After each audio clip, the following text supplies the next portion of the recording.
You know exactly what you should be doing right now.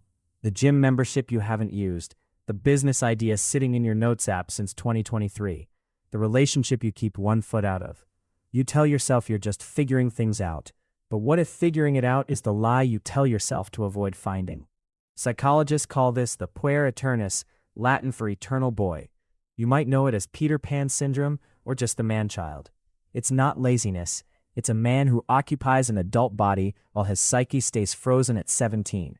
He has ideas, talent, even charisma, but no finished product. He's an artist without art.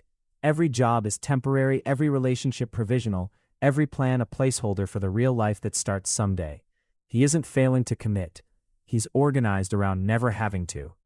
Carl Jung named this condition and called it a life lived provisionally, one where a man is, in Jung's words, only a spectator, so that every experience remains ghost-like, without a trace of realization. His student Marie-Louise von Franz went further. She found that most men caught here were the gifted ones, the smart kid, the one praised for potential, not effort. That praise became a trap. His entire self-worth got built on being special, so ordinary struggles started to feel like a threat to his identity, not a normal part of growing up. Underneath it is usually a mother complex, not a flaw in the mother, but an imbalance in the relationship. Jung observed that fathers have historically played a specific role, not comfort, but separation, pulling the child out of dependency and into the world. Von Franz noted that when that push is missing, a man doesn't drift toward independence, he drifts toward sleep, toward what Jung called the spirit of regression, which pulls him back to safety instead of forward into risk. Anthropologist Mircea Eliade documented what nearly every traditional culture built to prevent exactly this. In the middle of the night, boys were taken from their beds by the tribe's elders, sometimes dressed as gods or demons, and led into the wilderness.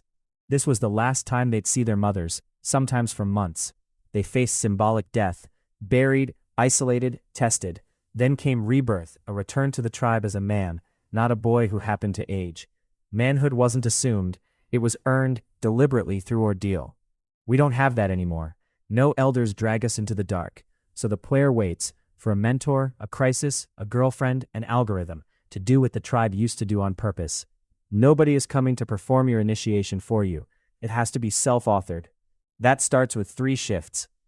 First, stop treating responsibility as the enemy of your creativity. It's the container that lets creativity survive contact with reality.